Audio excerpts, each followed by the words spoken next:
Hello, আসসালামু আলাইকুম। আপনারা সবাই কেমন আছেন? আমি ভালো আছি।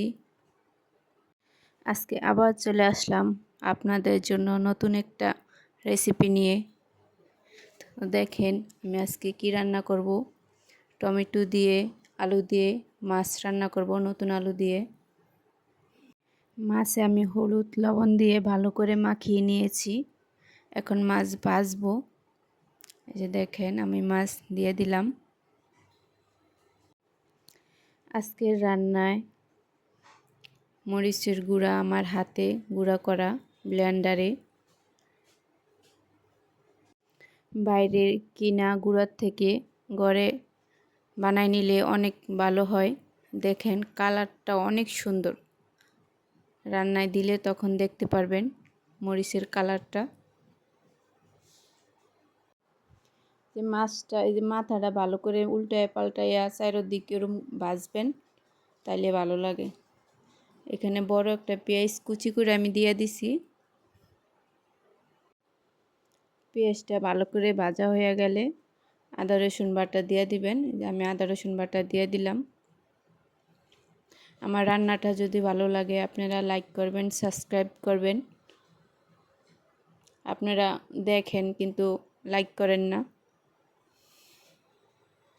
লাইক করবেন, কমেন্টস করবেন, জানাবেন যে কীরকম হয়েছে। যদি কোনো ভুল ত্রুটি থাকে সেটাও জানাবেন। আমি দেখেন যে আদা রসুনটা ভাজা ভাজা হয়েছে, একটু পানি দিয়ে দিছি। এখন লবণ হলদের গুঁড়ো দিয়ে দিলাম। এই যে দেখেন মরিচের গুঁড়োটা পুরা কাশ্মীরি মরিচের গুঁড়ার মতো লাল টকটকা। মরিচ আইনা আপনারা ভালো করে মরিচটা শুকাবেন, মশমশা করবেন কইরা তারপরে ব্লেন্ডারে, যাদের ব্লেন্ডার আছে ব্লেন্ডারে গুঁড়ো করে নেবেন, না কিনা গুঁড়ো করে খাইবেন।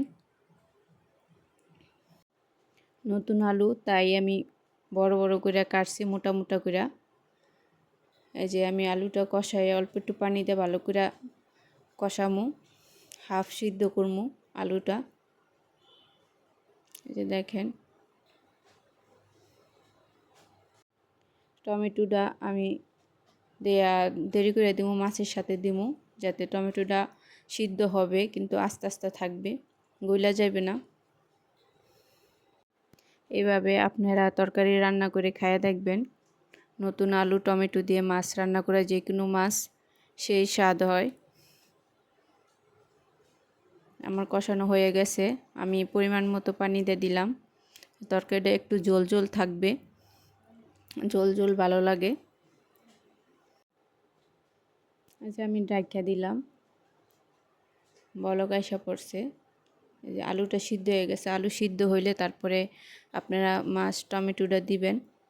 আলু সিদ্ধ হইলে দিবেন, নাইলে টমেটো আলু একসাথে দিলে আলুটা সিদ্ধ হইতে চায় না। এই যে দেখেন আমি বড় বড় দুইটা টমেটো কাইটা দিয়ে দিছি।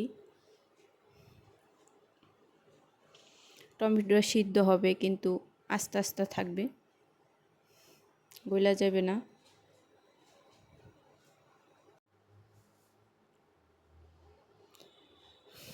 আপনারা সবাই ভালো থাকবেন, সুস্থ থাকবেন, আমাদের রান্নাটা দেখবেন, লাইক করবেন, সাবস্ক্রাইব করবেন। দেখেন আমার রান্নাটা হয়ে গেছে, ধনেপাতা দিয়ে দিলাম। শীতের দিনে তরকারিতে ধনেপাতা দিলে ভালো লাগে, অনেক ঘ্রাণ আসে, সুন্দর একটা ঘ্রাণ। আমার রান্নাটা হয়ে গেছে। যে দেখেন আমি বাইরে নিছি, কত সুন্দর লাগতেছে, সেই টেস্টি হয়েছিল তরকারিটা। আপনারা সবাই ভালো থাকবেন, আমাদের জন্য দোয়া করবেন। আজকে এই পর্যন্ত, আল্লাহ হাফেজ।